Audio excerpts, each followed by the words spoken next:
That's Oh, not you were me. going live? That's not me saying you gotta go. If anything, I appreciate you being here because it's like I got so it's like Of course. it's like I'm talking to somebody, and it's like okay, so that's validation number one. All right, you Mhm. know, just like I'm no, gonna start piling these up for you're gonna all keep my nerds tallying it good from because getting I was just about them. to put a counter in Discord. You know what I mean? Oh, no, no, no, sir. No, sir. I already have one right Oh, do here, still you? on my All notepad. right, Oh, absolutely. fascinating. Absolutely. Okay, so Mhm. hello everyone. In this little YouTube video, I'm going to be reading an article on why petroleum did not save the whale. Zzz. You can't see the whole thing here because I'm not zoomed out far enough. Hold on. Anyway, it's written by Richard York. It was published in the American Psychological Association, as you can see right here.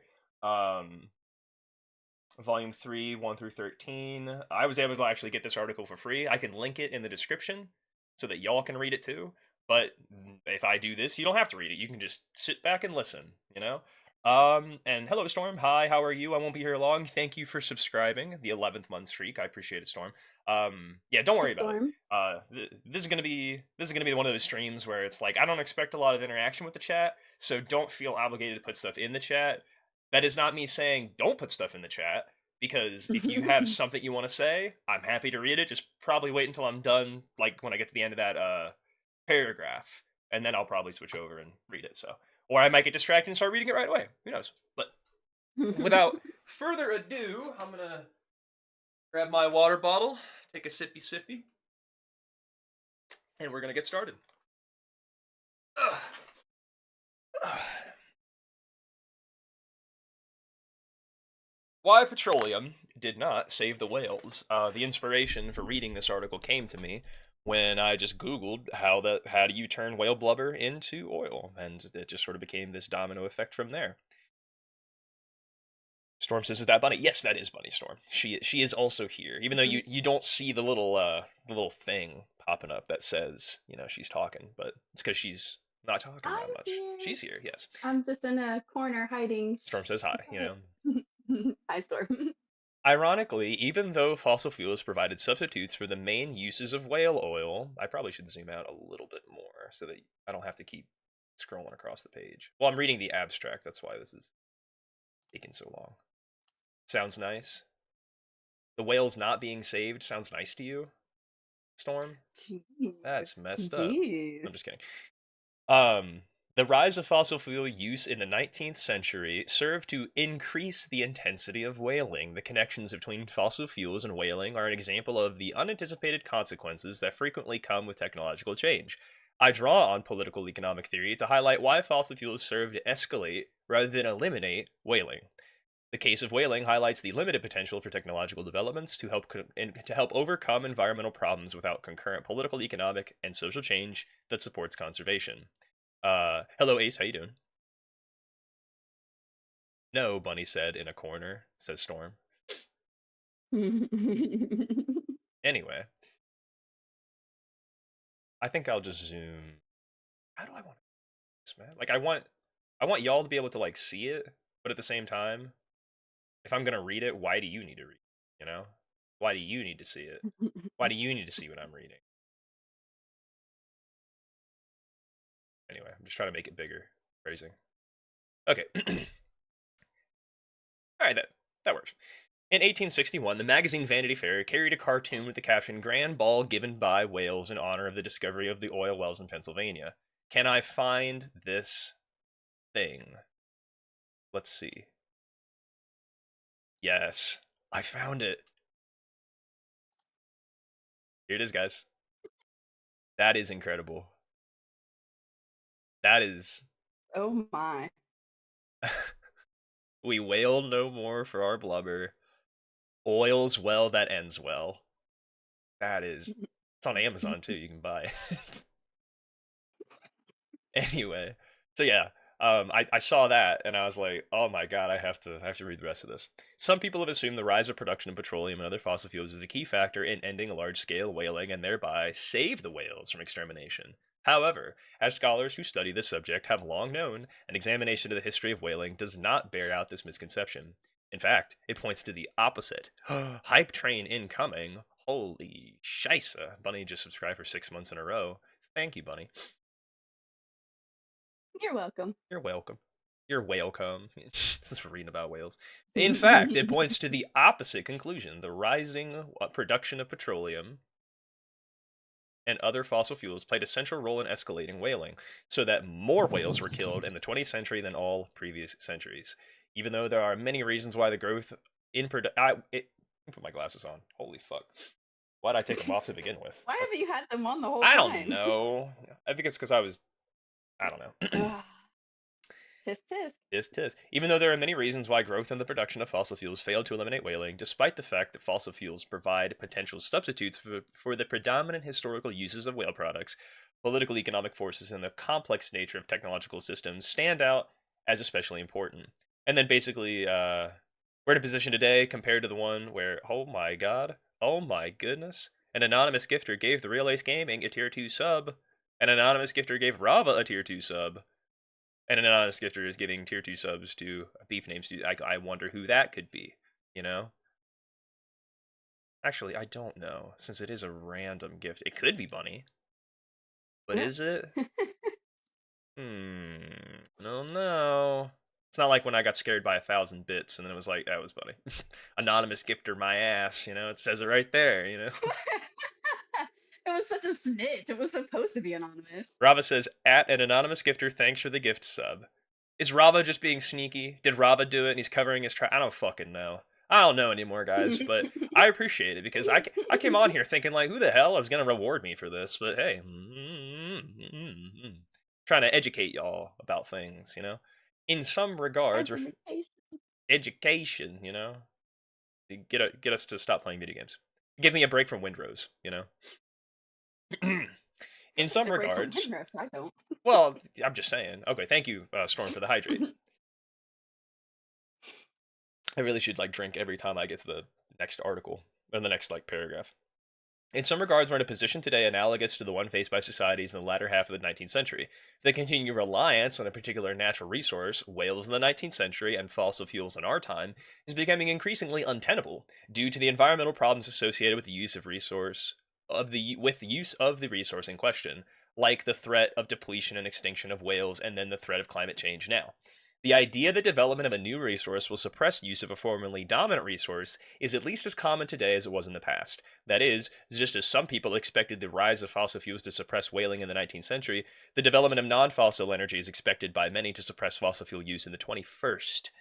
For example, reflecting this widely held phenomenon, or expectation, former President Barack Obama argues that clean energy will inevitably push fossil fuels out of the market. Similarly, many energy analysts, like these folks here, suggest that renewable energy sources are driving the decoupling of economic growth from fossil fuel use. Although it is obviously the case that in order to stop using fossil fuels, it's necessary to have other energy sources, there are good reasons to question whether developing alternative energy sources will actively drive fossil fuels out of use. Storm says, bye, Beef and Bunny, have fun. Thank you, Storm. Have a good one. Bye, bye, Storm.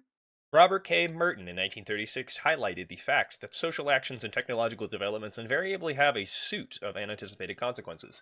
As commonplace as this point has become, the widespread expectation that new technologies will help societies overcome environmental problems reflects the still common assumption that technologies will principally have consequences intended by those who develop and or deploy them, or at least will have consequences that seem to follow in a straightforward manner. However, empirical research has shown that technologies are expected to help conserve resources or solve environmental problems frequently do not help and sometimes hinder conservation. For example, research on energy efficiency has shown that improvements in efficiency are sometimes associated with increases in resource consumption, you know, because it's like, hey, there's more resources to go around now. And that comes from Polemeni et al. 2008. Similarly, the development of substitutes for a particular resource does not always lead to reductions of use of that resource.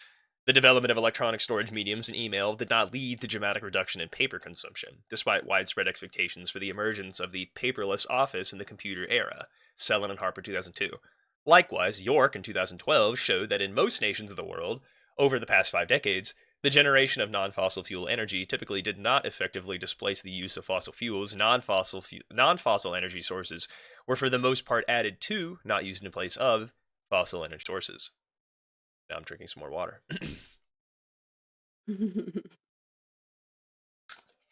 But why do these types of counterintuitive outcomes of technological change sometimes occur? Part of the explanation is surely due to the unpredictable nature of complex systems like societies and economies. Due to feedback loops, interactions, and nonlinear relationships, processes do not unfold in an easy to follow manner. However, there are also likely systematic structural forces at work. In the modern era, market forces have been dominant in most nations. Why am I reading on the left monitor? What am I doing? However, there are also likely systematic structural forces at work. In the modern era, market forces have been dominant in most nations around the world and in the global economy as a whole, where businesses and industries are primarily focused on making profits. Thus, technologies are typically deployed to increase profits, not to conserve resources. Bryn says, did something inspire researching fossil fuels on a Tuesday morning? I don't know. I don't know, man. But hello, Brent. I was just thinking about, like, how do you turn whale blubber into. Oh, hey, I got a new emote. Shoot, shoot. Who's this diva? Apparently. Yeah, I was like, yeah, Brenda was a mystery to me too. I was in the middle of reading about this, and I was like, how the fuck did I get here? You know? Um, Maybe it was like Windrose working subliminally in my mind. Like they're gonna add whaling at some point in the game, and I was like, I don't I want know. to do whaling in that Yeah, game. that would make me feel bad. You know what I mean? You could actually do whaling in Assassin's Creed Mhm. Black Flag. Who is giving all these anonymous?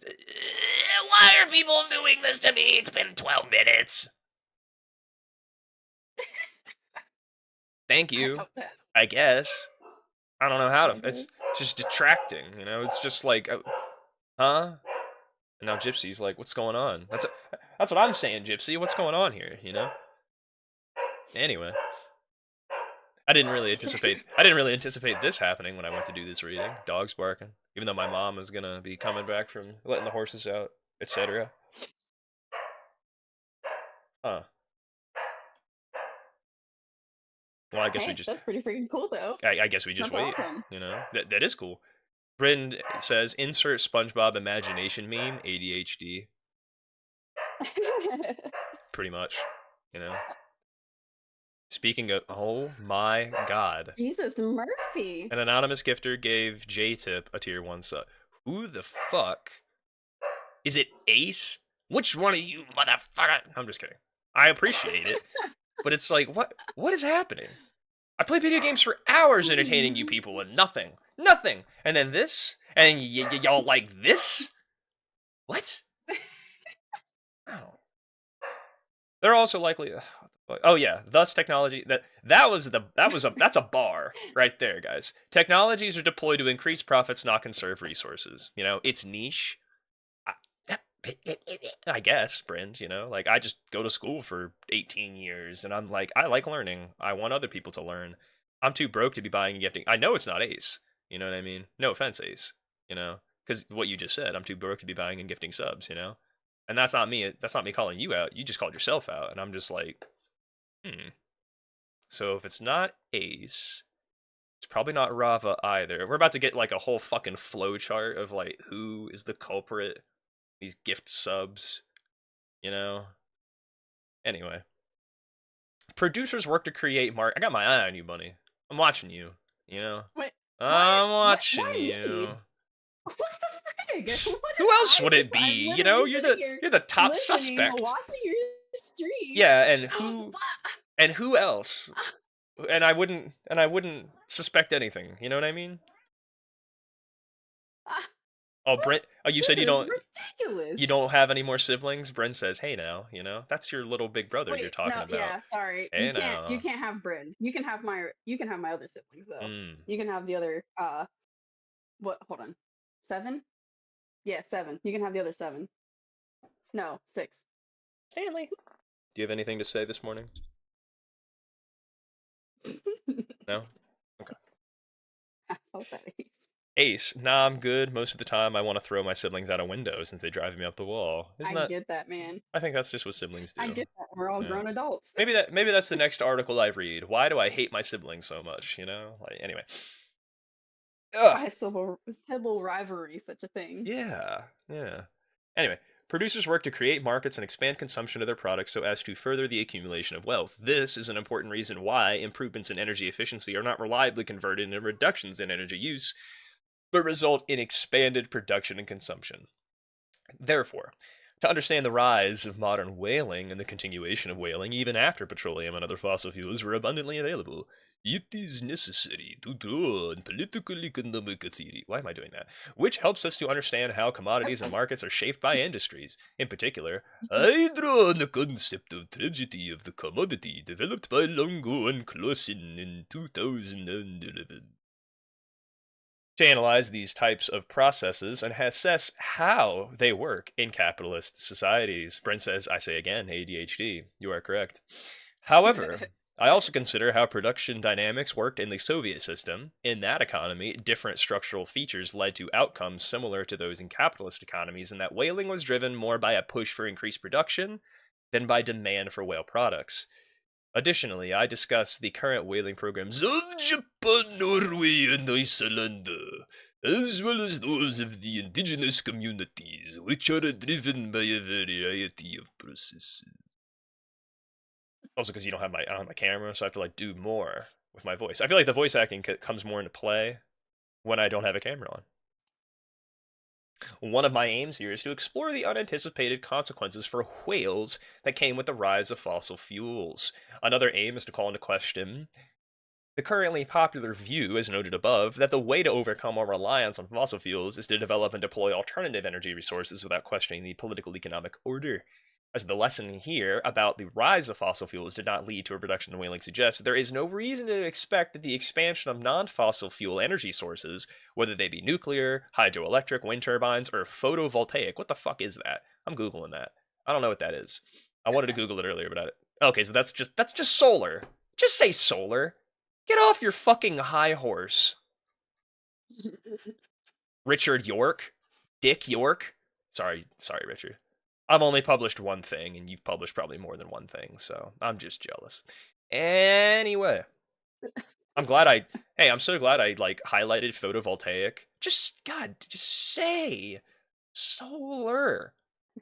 Give your balls a tug, will necessarily lead to the suppression of fossil fuel use. Preventing the extinction of whales required the suppression of whaling, not per se the development of substitutes for whale products.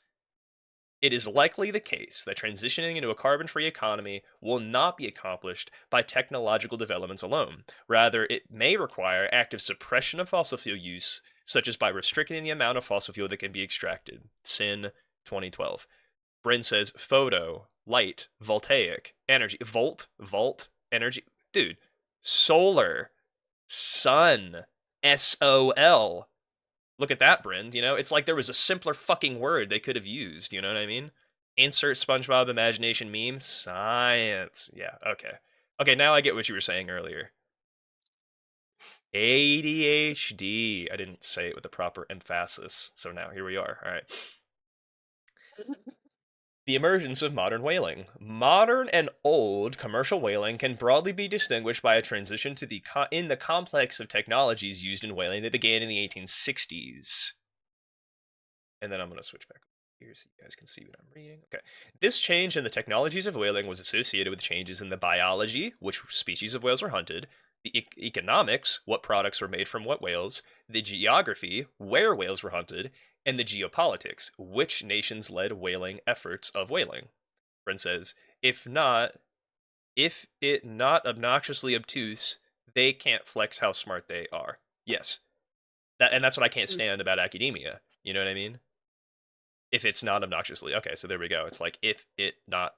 Geez, talking like a caveman, Brins, you know? No, I'm just kidding. There I am with this academic elitism that we were just talking about. It's like, really? It was a fucking typo, dude. It's not my fault. I'm not an idiot. I don't talk like that. Categorical distinction between modern and old may appear a bit crude, since there are, of course, continuities across these two categories and substantial variation within each category. But there is clearly a dramatic shift in virtually all aspects of whaling that occurred in the latter decades of the 19th century, indicative of a qualitative and quantitative transformation of whaling. Although various societies around the world hunted whales for subsistence for perhaps thousands of years, commercial whaling did not emerge until the 11th century. It began in limited form by Basques in the Bay of Biscay and became widely practiced in Europe only after the 16th century, with the establishment of Dutch, English, and German industries. Since substantial numbers of whales, particularly large ones, were not taken until the emergence of commercial whaling, that is where I begin my account. All right, guys. This is where it all begins. We're about to learn about whaling from the very beginning. Buckle up. Old commercial whaling was based on the key technologies of the sail ship, the rowboat, and the hand-thrown harpoon. Whales were chased by rowboats launched from shore or from sail ships, caught by hand-thrown harpoon, and killed by lance or spear. Only a few types of whales could regularly be hunted successfully by these methods. Importantly, fast-swimming whales could not be caught by sail ships and rowboats. Additionally, since whales once killed needed to be tugged by the rowboat to shore or to a sail ship, whales that tended to sink once dead were impractical and unsafe for catch. For these reasons, of the baleen whales, the family of right whales, which includes bowheads, was the main target. They were named right whales, in fact, because they are slow moving, obtaining maximum speeds of only 7 knots, and typically float after death and are therefore the right whales to catch. The sperm whale, a toothed whale, prized although more challenging to catch. So like sperm whales are like basically what they're saying is the sperm whale was particularly prized, although challenging. I like how that was like not that long of a sentence, but because I had to like move the camera, it was, you know. Brent says, fine, I no longer blame my phone, I now blame you, Bunny. Oh, so y'all are just fighting in the okay, never mind. I don't have to read that. Importantly, the large roar quolls, a family of baleen whales that included the blue and fin whales, the largest animals to ever have lived, could not be captured frequently in the pre-modern era because they are fast swimming, reaching up to 30 knots for short bursts, and tend to sink once dead.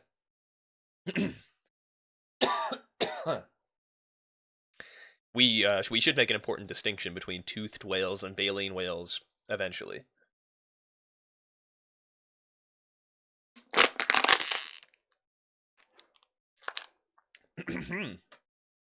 Now, you two. Enough bickering in the chat. Although the relative Not the value. youngest one trying to boss us. Right. I mean, how many times have we dropped that between the three of us? It's like, now, you know. Although I don't really fight with Bryn. That's more you two. You know, it's a sibling thing. I don't understand it. You know. I don't either. He Mm. started it. Mm. Although the relative value of various whale products carried across time and place, whale oil stands out as the most important economic driver of commercial whaling over the most of the commercial whaling era. Through the 19th century, whale oil was primarily used as lamp fuel, as well as to make candles, making an important energy source. In fact, whale oil was the dominant source of light in many places around the world. Whale oil was also used as an industrial lubricant, especially in textile manufacturing, and to make soap. Baleen, known as whalebone, even though it is not bone, was also valuable in the era before plastics. It is strong and pliable, being used, for example, for the ribs in umbrellas and corsets. Huh. Hmm. Huh. Baleen. Okay, so it's a filter feeding system inside the mouths of baleen whales. To use baleen, they open their mouth. Okay, so like we've all seen Finding Nemo. We all know what a baleen whale is. But what is baleen? It's a keratin-based filter feeding structure. So it's made of keratin. You know what your hair is made from?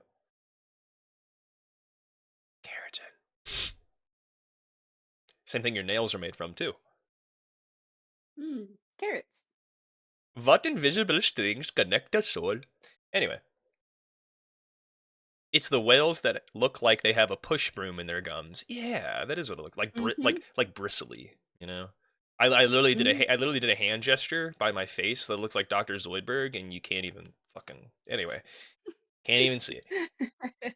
It's garnered particularly high prices in the latter part of the 19th century and the early part of the 20th century. Whale meat for food was a motivation for whaling in some indigenous societies, and whale meat was, and still is, consumed in some industrial societies. However, whale meat was not a major factor in the economics of the global commercial whaling industry, since it never enjoyed a widespread popular market. And they have little footnotes here at the bottom, like there are a variety of whales that were hunted, both in the pre-modern and modern eras. These species had relatively small populations, and none were major parts of the global whaling industry, although sometimes they were important in some locales. The vast majority of whale products taken during commercial whaling came from the right whales, including bowhead whales, the sperm whale, and in the modern era, the large rorqual, which are bluefin, say, brides, and humpback whales. In the latter part of the 20th century, after most other whale population had been decimated, minke whales, which are small rorquals, were increasingly targeted.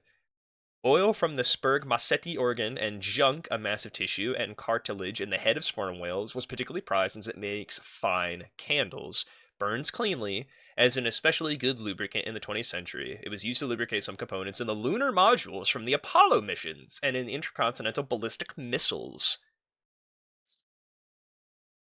as well as more what the fuck is that word?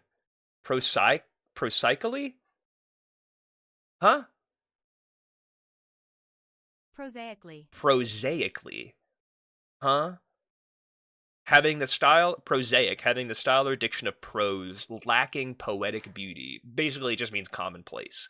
That doesn't say fucking prosaic. That sounds like a medication, you know. Anyway, the recent and ongoing. I never heard of that word before. Neither have I. You know, Bryn. You know, that's why. Hey, I learned something new today.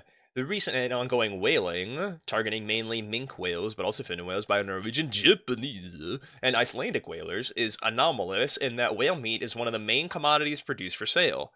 Additionally, in the Soviet whaling industry, starting in the 1950s, meat, canned and frozen from baleen whales, became an important product from whaling. Previously, the meat had been boiled to extract oil, as well as done in most other commercial whaling industries, or was simply dumped in the ocean as waste. They just wanted the oil. They didn't want the meat. It just didn't have the market demand, you know? Poaching. Ugh. The bones of whales, not to be confused with whalebone, were sometimes ground into meal and used as crop fertilizer, although this did not provide a substantial source of economic return. Ambergris. Ambergris was a particularly valuable product that came from whales, but it was rarely found in whales and therefore was never a driving force behind whaling. So all this is saying it was whale oil. It was the fat from whales. That was why they were being hunted, for the light. Radical innovations in methods of whaling began in the 1860s on the Finnmark coast in northern Norway, led by Sven Foyen, which ultimately transformed the entire industry, marking the emergence of modern whaling. One major change was the switch away from sail to coal-fired steamships, and later to diesel-powered ships. Steamships could go faster, enabling them to keep pace with larger rorquals. Additionally, Foyn developed the harpoon cannon, with explosives in the tip of the harpoon. What the fuck? Wow. Brent says, who's shocked that humans nearly destroyed something in the pursuit of an oil? Yeah, right? Shocker. What? Humans did this? The harpoon cannon. Holy fuck. Importantly, the harpoon cannon was mounted on the bow of the ship, so whales did not need to be chased with rowboats, which could not chase fast-swimming whales. Another significant change was the fossil fuel-powered air compressors, which were used to pump whale carcasses full of air so they didn't sink. Holy shit, dude. That's crazy. I didn't know that. That is so crazy. There's so many things. And here I am thinking this shit isn't interesting. Like, what the fuck are you talking about, man? But if I did an article reading every day, people would show up probably. It's like, tune in, you know what I mean? Fuck, you know, I'm gonna learn something new today, you know? This package of technologies opened vast new opportunities for whalers, making previously uncatchable large rorquals prime prey, while also improving the ease with which right and sperm whales could be killed. A says, crazy and sounds like a lot of work. This really does sound like a lot of work. Killing the whale, hauling it back, you know, I'm having a new appreciation and disgust for whaling. I'm conflicted, you know. It's like when I was reading about gynecology and Marion Sims. I'm like, not because lady hoo-haws are gross, all right? I'm not trying to be stigmatizing here. Add that to the fucking tally, I guess. Jesus. But that was why people didn't want to look at hoo-haws, all right? Marion Sims was fucking ahead of his time. Anyway. Are you clicking over there? All right. Good. All right, it's added. It's added. Who else? I appreciate the Well, yeah. You're... innovation, but not the reason. Right. Wait, Bren, what are you talking about? Anyway, importantly for my assessment here, modern whaling techniques were developed shortly after petroleum, a potential substitute for whale oil, began to be pumped out of the ground in substantial quantities, and long after coal became the dominant energy source for industry. In one sense, this is entirely unsurprising since the key technologies of modern whaling depend upon fossil fuels. Huh. Huh. Oh, the appreciation and disgust in whaling. That's what you're talking about. You appreciate the innovation, but not the reason. Right. Like, I appreciate that somebody came with the idea, like, hey, this is how we can get the carcasses to float, but that's also kind of like, killing some. Mm. Well, that's an interesting point. Modern whaling techniques were developed after petroleum began to be pumped out of the ground, after coal became the dominant energy source. Technologies of modern whaling depended upon fossil fuels. There could not have been modern whaling before fossil fuels were readily available. However, in another sense, it's quite surprising. Counter to the expectations of the anthropomorphic whales we met at the start of this article, whaling does not come to an end after the rise of petroleum, but rather undergoes a radical transformation that allows for its acceleration. There's a tension between supply and demand here, where fossil fuels offered the potential to suppress whaling by providing a substitute for whale oil, while at the same time allowing for modern whaling to increase the capacity to kill you motherfuckers. Mm.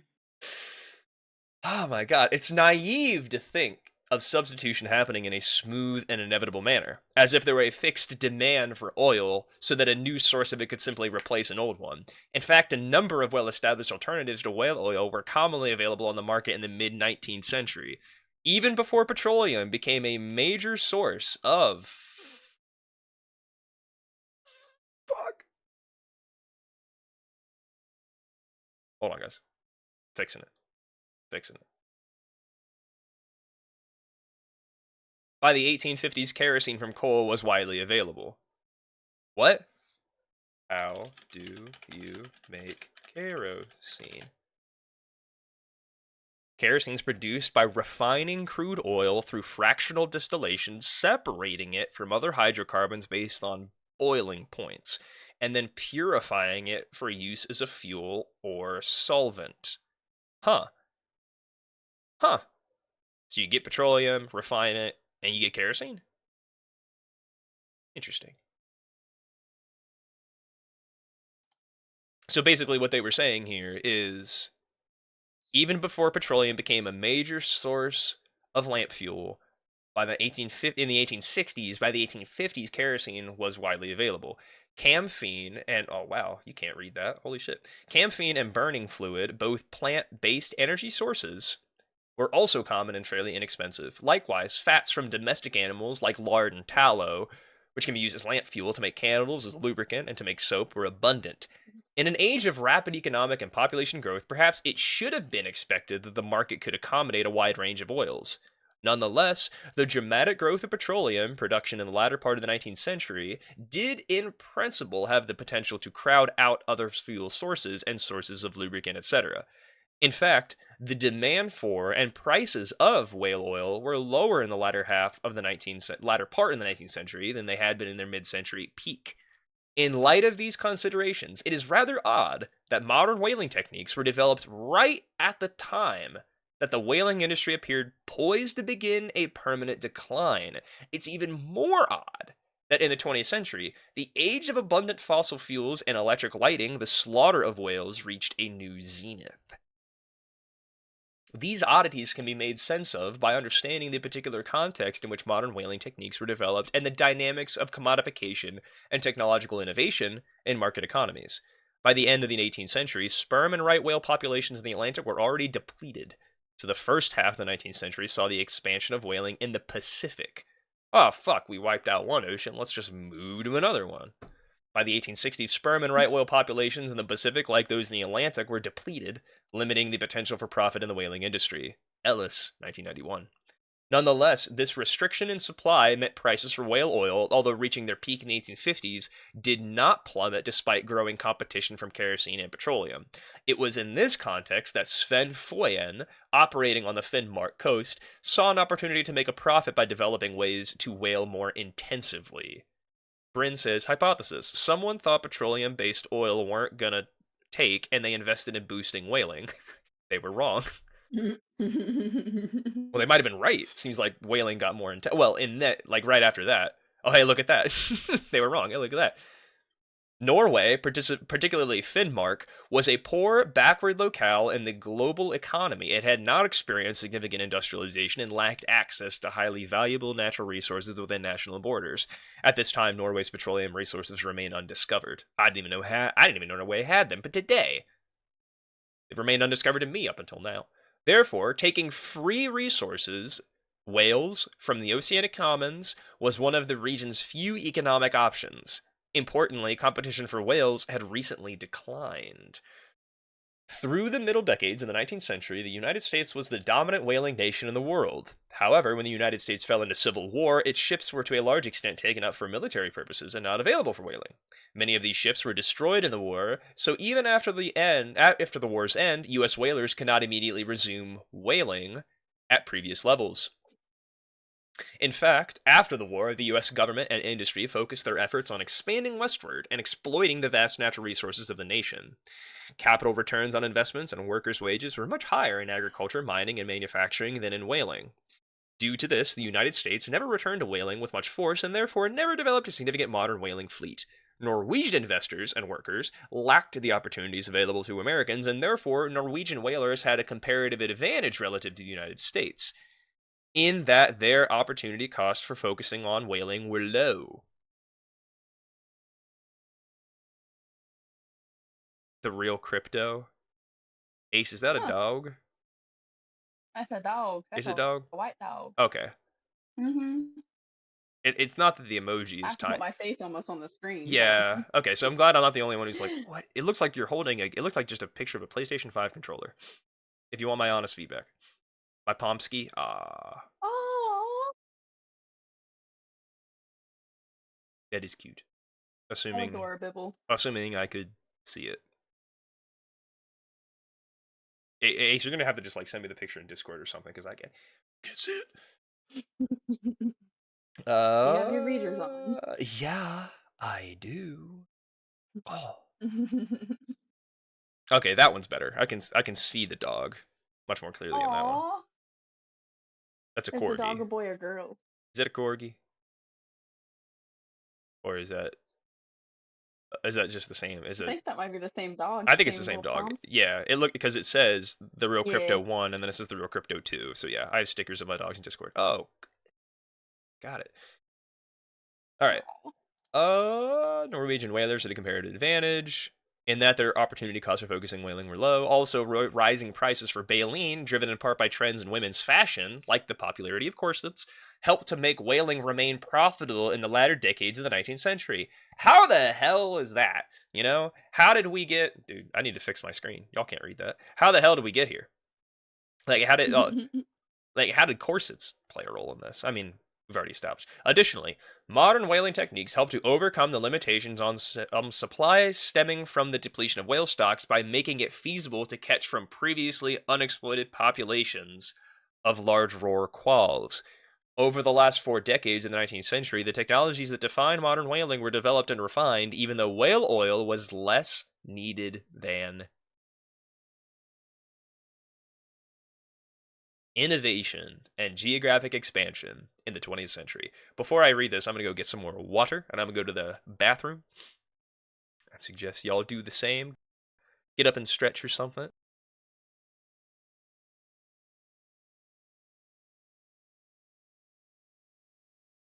In our Discord. Oh, okay. Okay.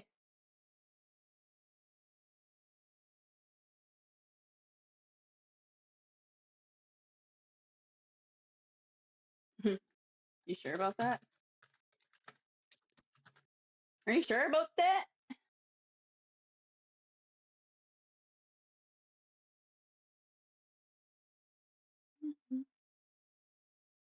This is all very, very interesting.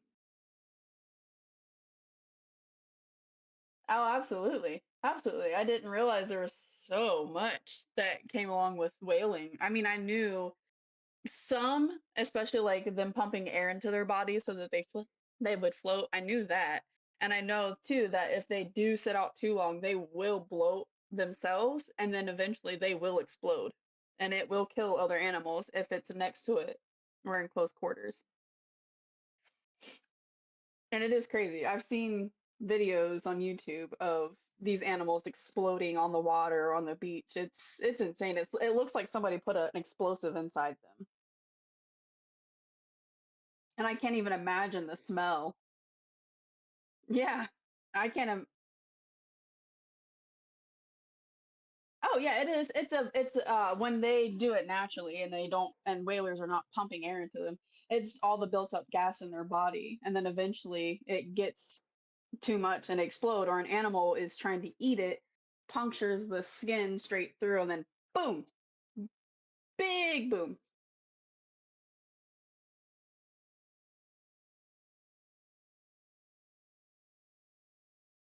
Also, I wish there was a way that me as a mod could see who gifted all of these so I could tell you. And it wasn't me, by the way. I know you expect it's me, but it's not me. Oh my gosh, no, no, I know you're not gifting them yourself. I know that for 100% fact. All right, folks, we're I back. can't, unfortunately, because I'm being crushed by And Stanley's fate. back too. Stanley! Hi, Stanley.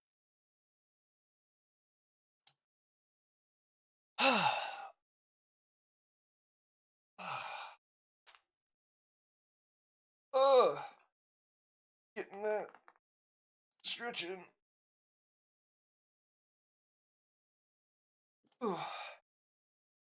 Okay. Building on its investments in shipping and trade, fishing and exploration, the United Kingdom, once Norwegians, had developed the key technologies, built a large modern whaling fleet, controlled a major part of the global whaling market, and dominated the industry in the years before the Second World War. Thus, the United Kingdom was at the center of the transformations in the whaling industry. There was a major geographic expansion in whaling, led part by British exploration in the Antarctic region. Additionally, there were technological innovations that not only allowed for more intensive whaling, but also allowed for the development of a variety of new uses for whale oil. Before the 20th century, commercial whaling was largely restricted to the northern hemisphere. The North Atlantic fishery was exploited with particular intensity, but even the vast Pacific Ocean saw its population of whales decline over the 19th century. Thus, Atlantic and Pacific stocks of sperm whales, of sperm and right whales, had become depleted by the time modern whaling techniques were developed. The biggest geographic shift in the location of whaling occurred early in the 20th century, when increasing exploration of the oceans of the southern hemisphere, particularly around Antarctica, led to the discovery of huge stocks of blue whales and other rorquals. This led to a whaling rush of unprecedented speed and ferocity in the early years of the 20th century. Whales were in fact so abundant in Antarctic waters that whalers were highly wasteful in the first years of the bonanza. Oh boy. Whalers frequently remove the prime blubber from whales and then dump the carcasses in the ocean, despite the fact that whale oil can be extracted from flesh and bones by boiling them, and other uses, like food, like fertilizer, can be made of various parts of whales, and there's a footnote here. Although the ruthless killing of whales per se, and even the rapid depletion of whale populations, did not generally raise the ire of the public or those in government until the latter part of the 20th century, the sheer wastefulness of the industry did receive criticism. The expansion of whaling in the southern hemisphere coincided with the emergence of whale science, cetology, with scientists frequently traveling on whaling ships. There was a complex relationship between these cetologists and the whaling industry, where scientists tended to rely on whalers to provide them with dead whales to study and to learn about the locations and movements of them, but where scientists also started to sound the alarm about the unsustainability of the industry and report on the intelligence and the social sophistication of whales. Burnett provides a well crafted history of cetology over the 20th century and how it eventually contributed to whale conservation, despite being born in the blood of whales. Fascinating stuff. Just another article to research, you know? It's like Jaws, but with whales. Spielberg, make us a new movie, call it Oh, Whales, you Jesus. know? Make it like I couldn't even a imagine. suspenseful, you know, Hmm. like I'm gonna murder you if you murder that whale, and they kill the whale, and then he kills the guy, and then it's like you're under a trial here, and it's like, you know who's really on trial? All of you for killing the whale, you know. All right, I'll just start a one-man production. Fuck it, I don't need you, Spielberg. I'll do it myself. Ah, where's that footnote? Call it Blubber, Ace Call it said. Blubber. There is a movie actually called Blubber. There is a movie called Blubber, or is it called Whale? Yes. No, it's called Blubber. It's a movie called Blubber. It's Flubber. Um, it was back or Flubber. Sorry, back in like Bro, I remember seeing. late '90s, I Yeah, think. yeah, it's Robin Williams. I remember seeing the. Yeah, yeah. Yeah, I remember seeing the commercial for it on a VHS tape. I don't remember which VHS tape, but you watched it on Hold VHS too. on now, you're Yeah, starting to show your yeah. age. Ace, no, Yeah, yeah. no, no, no, because Ace just said I watched it on VHS. I don't want to fucking hear it. All right, you're gonna give me shit about showing Sounds like my you guys are kind age. of old. You're gonna give me shit about showing my age. Beef, have you never seen Flubber? No, I haven't. I saw the Okay, cool. Bet. I saw the trailer I'm for looking it. it up right now where Oh we can yeah, watch where it. you can watch it. All right. I know he puts him in the bottom of his No, no, shoes and he we plays are basket. going to watch He's a it. scientist. You know what I mean? It's like I get the plot. Maybe I have seen it. I get the plot of the movie. You know. Remedy it, Bryn says. All right, Bryn, we're gonna watch it in Discord together. All right, all three of us. You know, like whoever wants to get in on this I'm looking it up right now. blubber. Now you got me calling it blubber, Flubber. motherfucker. You know. Oh my god, Flubber. flub. I flubbed. You know. Okay. That's not a nice name to call me, sir. Where's the footnote? I just saw it. 10.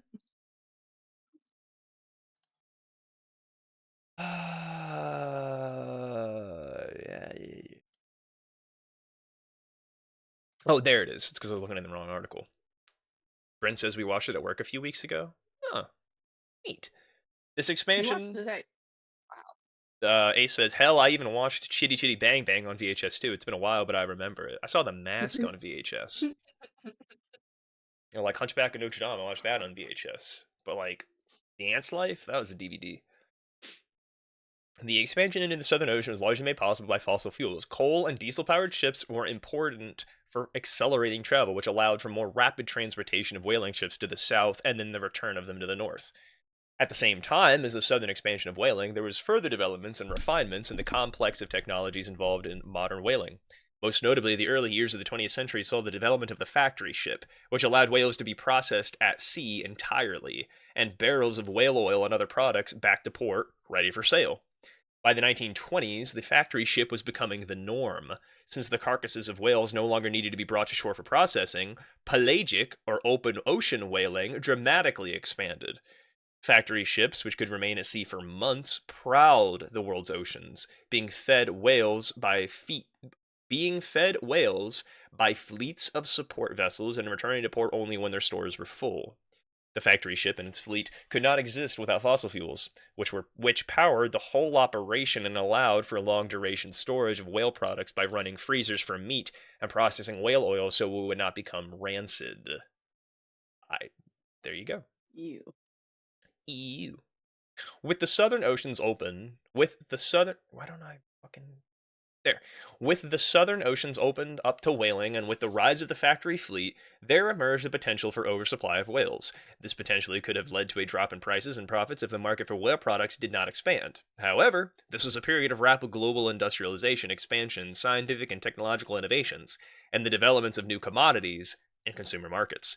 Perhaps the most important innovation for providing a market for whale oil was the development of the process of hydrogenation in 1905 and the refinement of this process by the 1910s.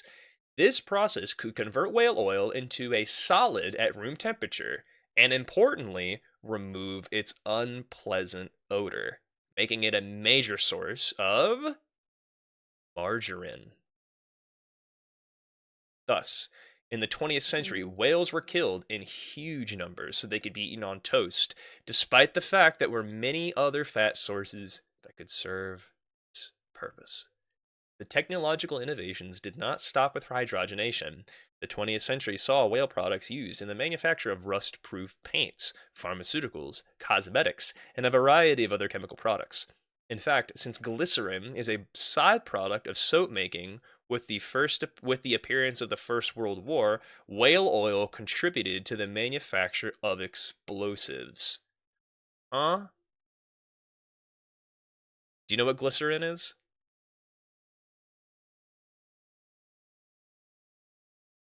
Uh, Me? Yeah. Not necessarily, but I've heard of it and I know kind of what it I is. see glycerin and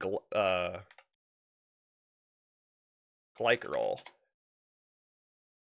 Glycerin and glycerol refer to the same, they're chemically identical, but glycerol refers to the pure compound, while glycerin is the commercialized, slightly less pure form used in consumer and applications. Okay, got it. So one's just a bit more toned down than Okay. the other. But basically, that's It's that's watered down. that's crazy. Since the glycerin, since that's a side product of soap making, whale oil contributed to the manufacture of explosives. What? In addition to being used for many of the purposes they had been in addition to being used for many of the purposes they had been before modern whaling, such as lubricant, they were to being turned into a variety of new commodities that were sold around the world. The last phase of the global commercial whaling era unfolded after the Second World War. The huge scale and aggressiveness of whaling that was enabled by the power of fossil fuels and technological innovations in production processes quickly decimated whale populations all around the world. By the 1940s, it was clear that whaling was approaching its end, if for no reason than that whale populations couldn't sustain the level of killing that was taking place. Aided by growing understanding of the biology and ecology of whales and interest in developing methods for international cooperation in the aftermath of the war, the International Whaling Commission was formed in 1949. It included most of the major whaling nations in the world. The IWC had the purpose of regulating whaling so as to prevent the collapse of the industry due to overexploitation. It largely, so fuck you. So you didn't care about the whales, you just cared about your own businesses, you know? It largely failed on this since whalers did not want regulations and many member nations were reluctant to commit to strict limitations. Well, yeah, because it's capitalism. There's no limits for capitalism. In due course, the IWC developed a quota system for nations, although this was not highly effective for conservation purposes. One problem was that quotas were set in generic blue whale units, or BWU, rather than as limits on each population or species of whale.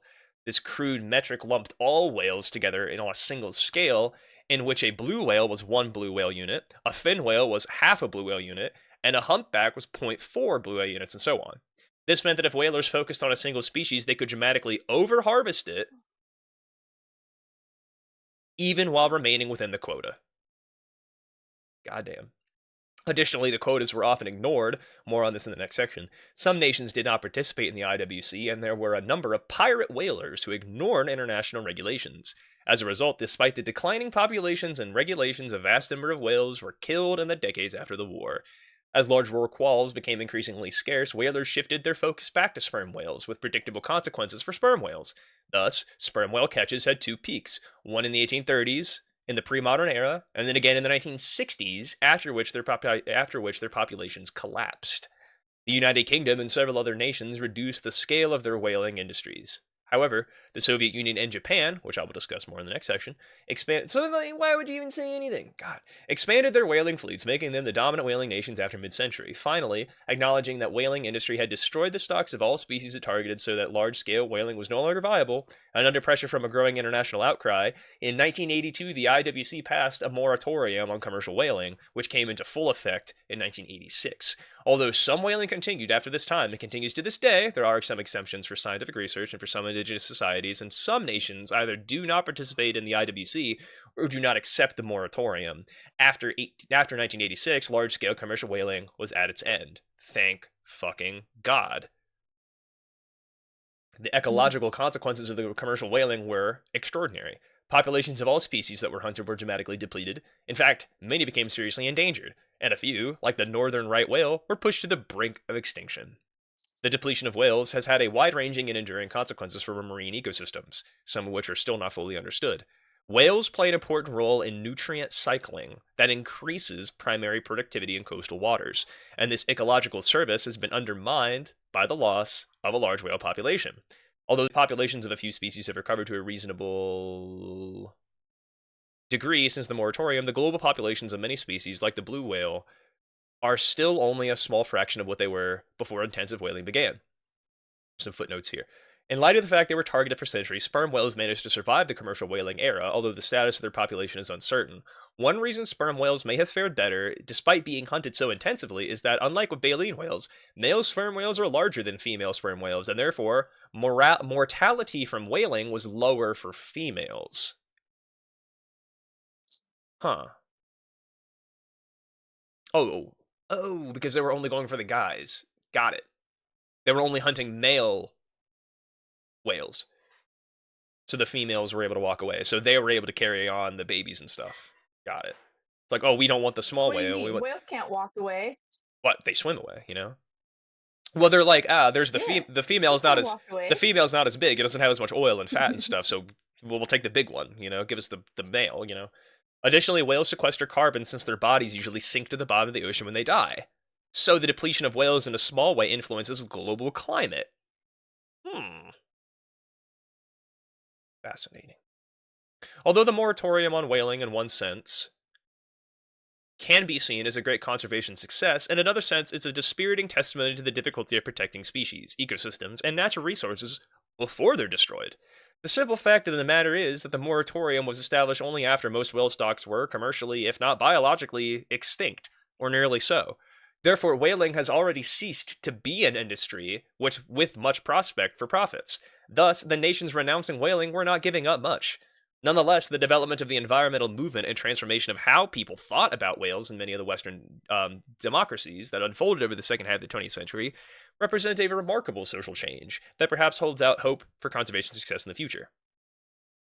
The commons, commodities, and capitalism. In some regards, the depletion of whales is a prime example of the tragedy of the commons. As a generally unregulated common resource, whales are overexploited because individual nations and whalers benefited from killing whales but did not reap the long term rewards of conservation if they practiced restraint, since others continued whaling regardless. Like, we all need to start conserving, because if 90% of people conserve, there's still the 10% of people who aren't. The history of the destruction of whales certainly highlights the need for enforceable international agreements to help conserve common resources, since if left unregulated, self-interested actors can undermine the common good. However, the tragedy of the commons has only modest explanatory power, being a rough and unnuanced generalization that fails to take into account contextual factors and structural forces. The long-going colleagues concept of the tragedy of the commons is perhaps more useful than the tragedy of the commons in helping us to understand how whaling not only continued but escalated after fossil fuels came into widespread use. Bunny watched Charlie Chapman in person. Where'd that come from? What the heck? For real? Yeah, they build Why are you on. attacking Oh, I me? know. I learned about whales. Like, where did Charlie Chaplin come in?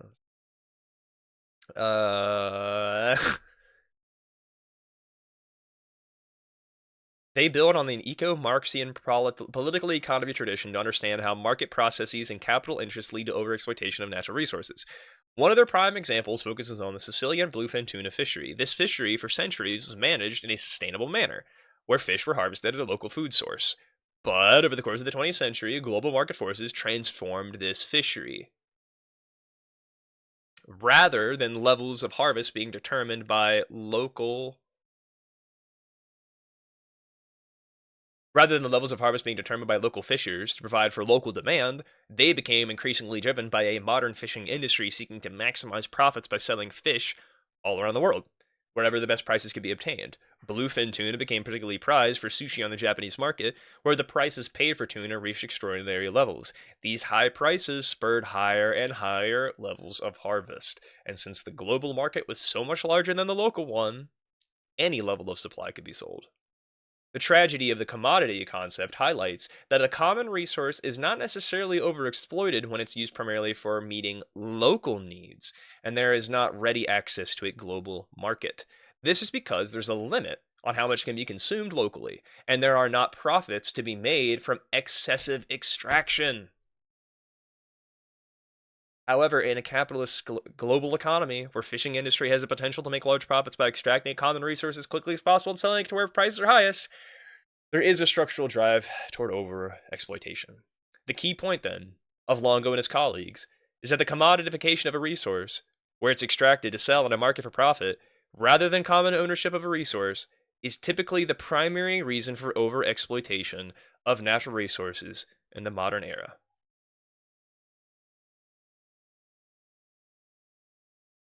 Jesus. The tragedy of the commodity logic is built on political economic theorizing that recognizes that elite capitalists, most notably corporations, have the power to create and manipulate markets rather than simply respond to pre existing demand. Although people have some enduring demand for resources to meet their basic needs, like for food and water, the vast majority of consumption in modern economies is not to meet basic needs. Before the modern era, there was typically no perception of need for most other communities.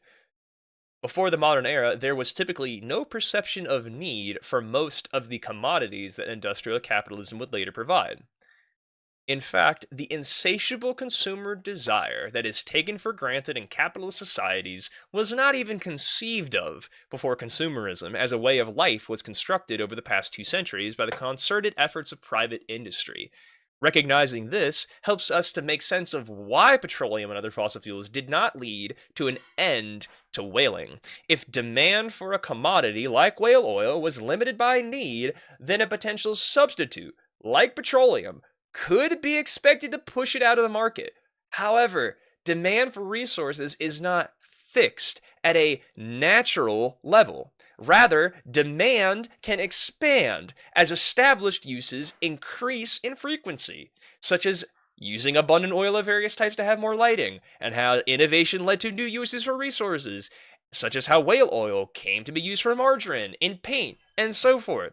And the pursuit of profits, capital clearly has in the pursuit of profits, capital clearly has it in its interest to continually expand consumption and develop new products for sale. Therefore, increasing the supply of resources like fossil fuels does not displace consumption of other resources.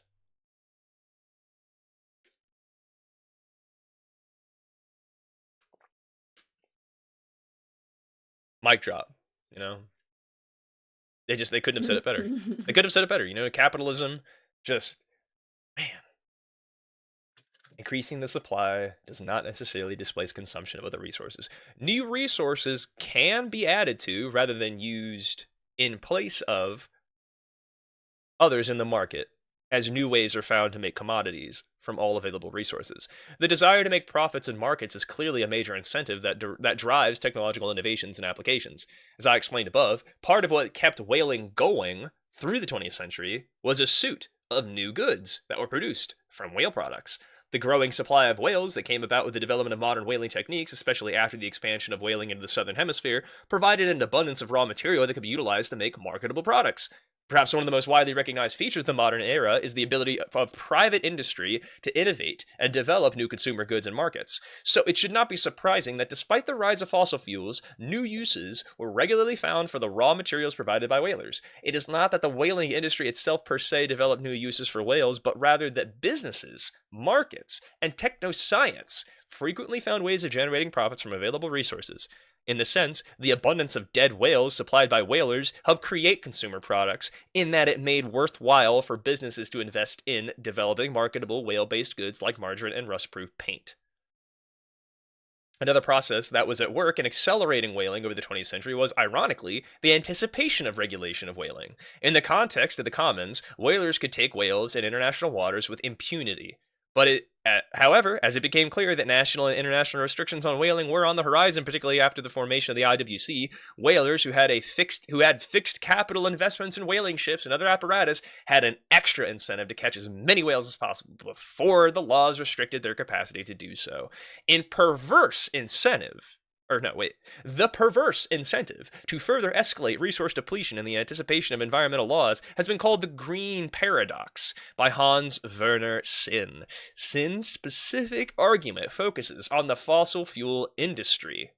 In the 21st century, Sinn contends that corporations anticipate future restrictions on fossil fuel extraction. They therefore work hard to extract and sell fossil fuel assets they can access as quickly as possible before they can do so no longer due to regulation. Sinn notes that this incentive makes it so that the supply side rather than the demand side drives fossil fuel use.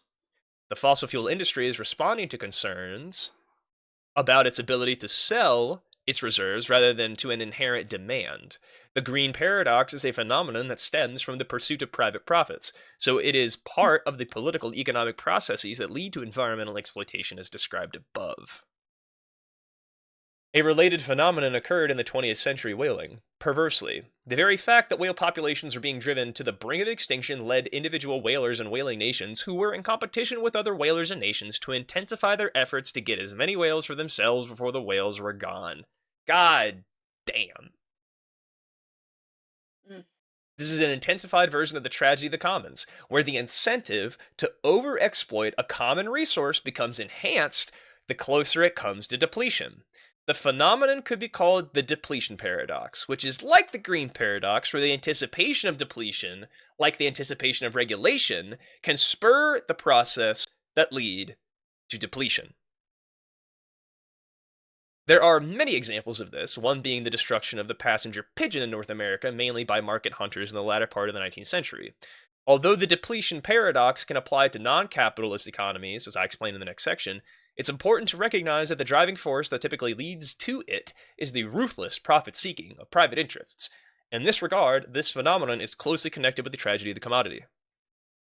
Geopolitical and cultural logics. Gotta drink some water. Although profit-seeking behavior by capitalists goes a long way to explaining the overexploitation of whales, other processes also served to drive whaling at various times and places. Commodification of resources in global markets is the most common cause of wanton extraction and is clearly sufficient to lead to resource depletion. However, geopolitical and cultural forces can also drive resource extraction, even in the absence of demand for those resources. A says, I'm pretty sure that the passenger pigeon is one of the ones that scientists are wanting to bring back. It mentioned the name of an article here, Shorger 1955, which might be a book. Shorger. Shorger 1955, The Passenger Pigeon, Its Natural History and Extinction. Well, is it already gone? Makes it seem like it's already gone. Okay. We're getting to the end of this article. I appreciate everybody for bearing with me here. It's been an hour. Didn't think it would take this long. But you know what? All good information. Quality, Very not interesting. quantity. Like I'm not trying to speed through it. Hmm. I'm pontificating when appropriate. Okay. Geopolitical and cultural logics. Although profit-seeking behavior by capitalists goes a long way. Did I already read that? Modification of resources in global markets is the most common cause of wanton. Oh, I did. Okay. The rapacity of Soviet whaling is not adequately explained by the logic of the tragedy of the commodity. It was spurred more by the tragedy of the commons logic in tandem with geopolitical considerations. Ooh, excuse me. Not by the commodification of whale products for making profits in markets. It's like another trying to bring back mammoths and a few other things, since they already brought back dire wolves. I don't remember what article I read, but I remember reading it. Well, if you can find it, Ace, I'm curious. Oh, you read it too, Bunny? Direwolf's coming back? Hmm. I Mm-hmm. did. Future article. Like I was thinking about how like there's always another game to play, and like when am I gonna run out of games to play, or am I just gonna end up repeating stuff? And it's like then you just stave off that by doing other things like read, motherfucker, read. I'm not saying the other thing. I get banned. Spurred by more of the tragic content. Hmm. The Soviet Union did not make a serious attempt at large-scale modern whaling until the 1930s, but Soviet whaling was a major cause of the devastation of whaling stocks after the Second World War, rapidly killing vast numbers of whales. For example, in a few years from the late 1950s into the early 1960s, Soviet whaling virtually destroyed the humpback whale populations around Australia and New Zealand. These populations had been robust before the arrival of the Soviet whaling fleet.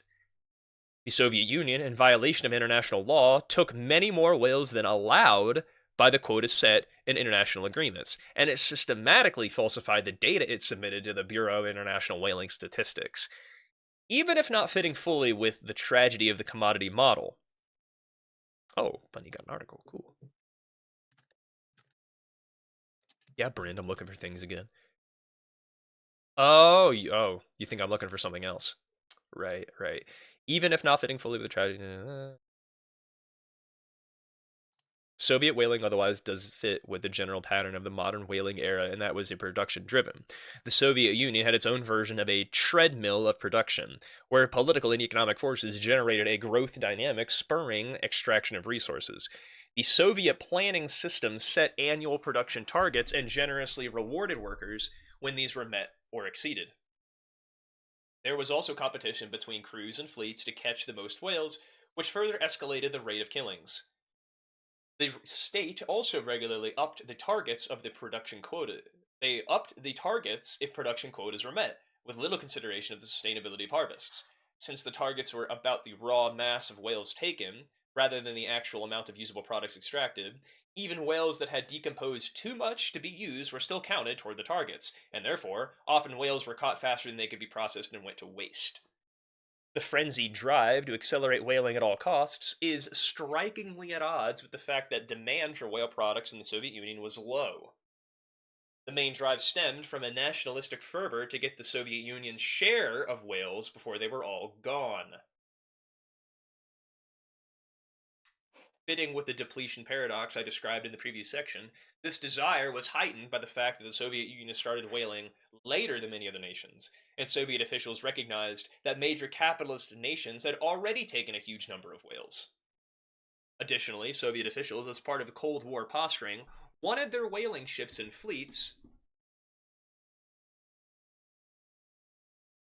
one of their ships and whaling fleets to be the largest in the world, consistent with their desire to have other technologies and industries exceed in scale those of other nations. In recent years, Japan, Norway, and Iceland are the three nations with the highest levels of whaling, although these levels are much lower than what occurred throughout the era of global commercial whaling. Japan claims its whaling is for scientific research, and therefore exempt from the IWC's moratorium on whaling. However, the Japanese whaling program was found to be in violation of international law in March of 2014 by the International Court of Justice. Norway registered an objection to the IWC moratorium on whaling in 1982, so it is not bound by the moratorium. It's not bound by the moratorium. Iceland left the IWC, but in the early 2000s rejoined it. However, it claimed a reservation to the ban on whaling and now engages in both commercial whaling and whaling it claims for scientific purposes. The industries of Japan and Norway focus on minke whales, although Japan has hunted several other species of whales in recent years, which are too small to have been of interest to whalers in earlier years when large whales were still available. Iceland has focused on endangered fin whales, having killed hundreds in the past decade, but also hunts minke whales. Whale meat is the primary commodity produced by these industries, in contrast with most other whaling industries throughout history, where meat was processed into oil or dumped as waste. The ongoing whaling by these nations, in some regards, defies economic logic. Norway, as a major petroleum producer, Iceland and Japan are three of the wealthiest nations in the world and have advanced economies. In these nations, whaling provides a negligible number of jobs. There's not a high level of demand for whale meat. In fact, much of the meat has gone to waste for lack of finding a market. And rather than being a substantial source of revenue, whaling is dependent on government subsidies. It's also noteworthy that these three nations resist international pressure to stop whaling in light of the fact that they are otherwise generally supportive of international agreements and domestic political policies aimed at fostering environmental protection. Current Norwegian, Icelandic, and Japanese whaling is not entirely explained by the political economic forces that underlie the tragedy of the commodity. To some degree, the commitment of these nations continued whaling has something in common with that of the Soviet Union, in that it reflects a geopolitical posturing aimed at asserting independence from the demands of other nations. although there is obviously nothing like the Cold War maneuvering at work here. Additionally, none of these three nations has a production centric planned economy like the Soviet Union. A cultural logic also motivates whaling in these nations, where Norwegian, Icelandic, and Japanese peoples, each in their own way, claim a degree of socio-cultural identity with whaling, and continue as a way of maintaining a link to, partially mythical and idealized, past traditions. However, although Norwegian, Icelandic, and Japanese whaling practices are not based on a sensible national level, economic logic, actors pursuing private profits contribute to the perpetuation of whaling in these nations.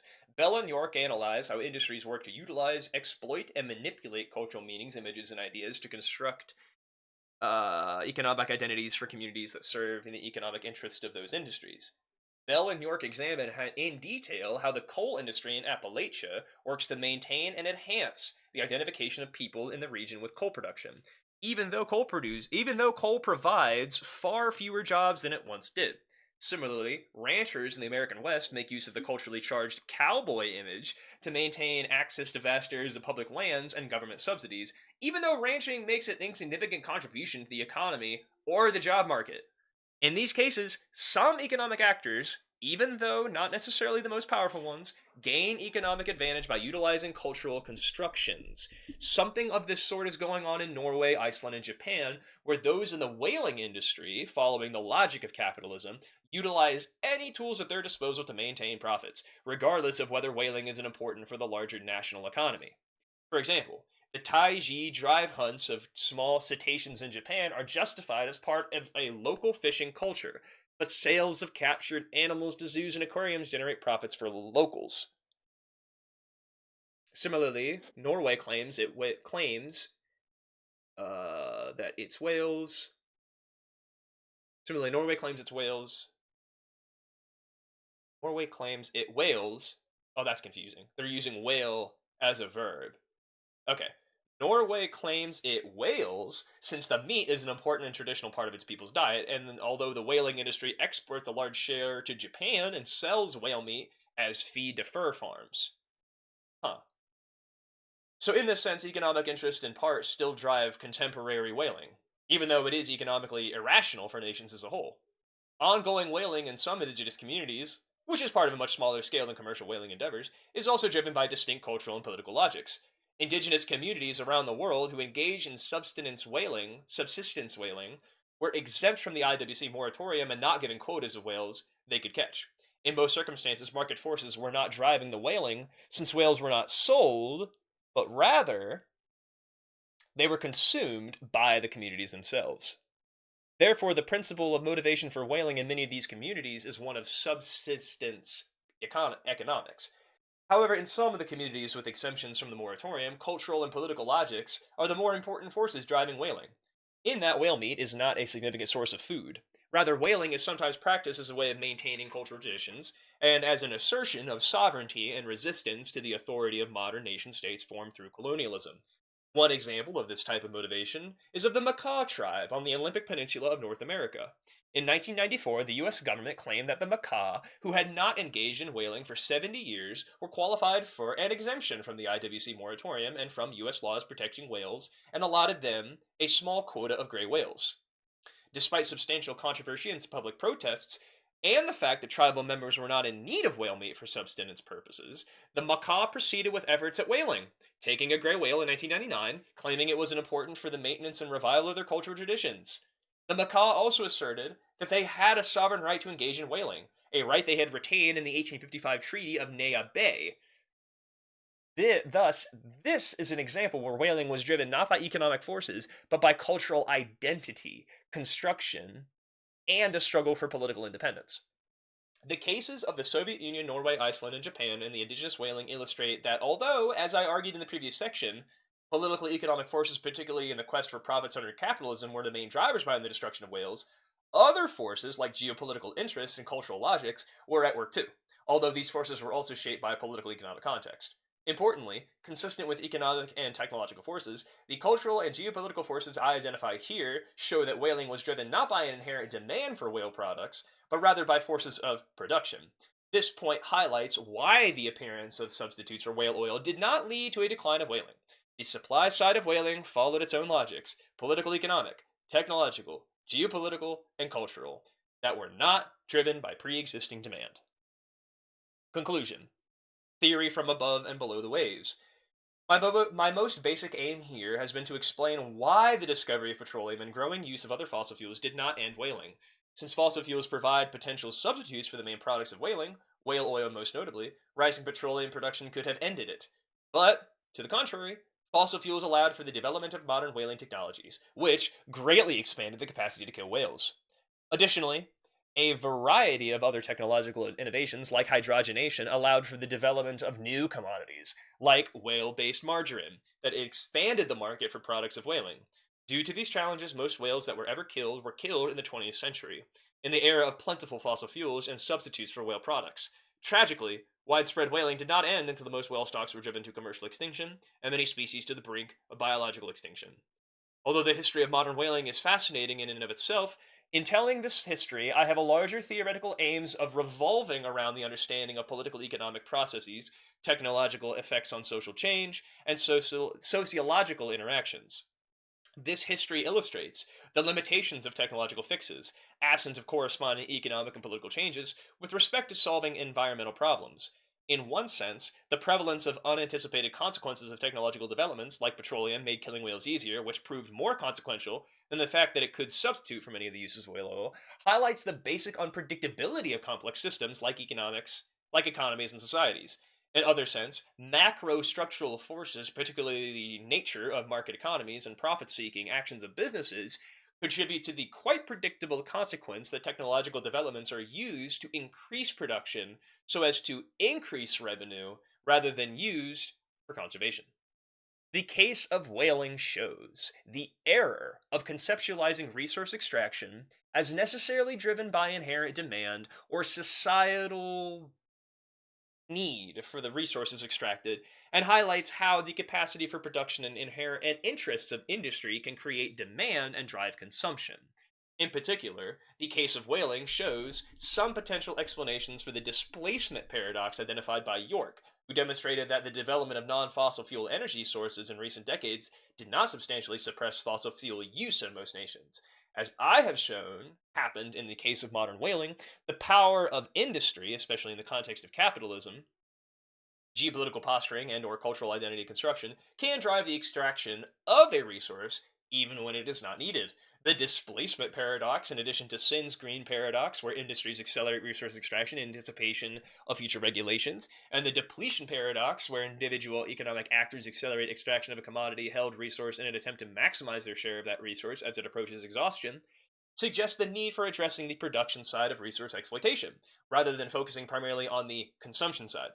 Furthermore, these paradoxes suggest that green technological fixes, such as developing renewable energy sources, are unlikely to curb environmental degradation unless there are corresponding political and social changes that ensure technologies are applied for the common good, and environmental protection is promoted as a goal itself.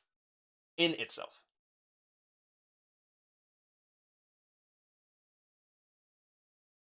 Finally, the history of whaling highlights the importance of including a consideration of ecology and biology into sociological analyses and a consideration of sociological theory into environmental science and conservation biology. As Longo and Clark have argued, there is a pressing need to understand the connections between marine environments and social processes. Non human animals clearly have major effects on the material aspects of societies by by shaping eco, uh, by shaping ecosystems, providing labor, and serving as sources of materials.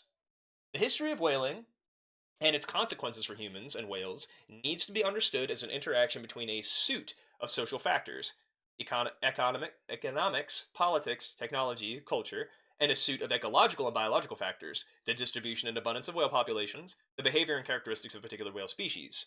Ryan Tucker Jones, in his history of exploration, transportation, and resource extraction, including whaling, in the North Pacific, emphasizes the importance of telling history from below the waves. Human history cannot be properly understood without considering the nature of the ocean and its inhabitants.